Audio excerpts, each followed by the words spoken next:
Can you solve this SAT-style math problem? Let's go through it step by step. But before we begin, let's first understand the concept. In math, a function takes an input, does something to it, and gives us an output.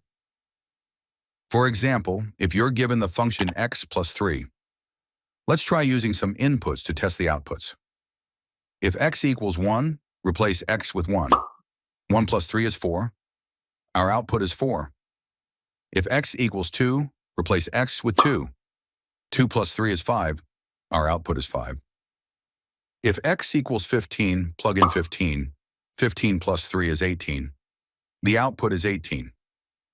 And if x equals 100, then 100 plus 3 is 103. So the output is 103. Now, functions are often written using the symbol f of x. This simply means a function of x.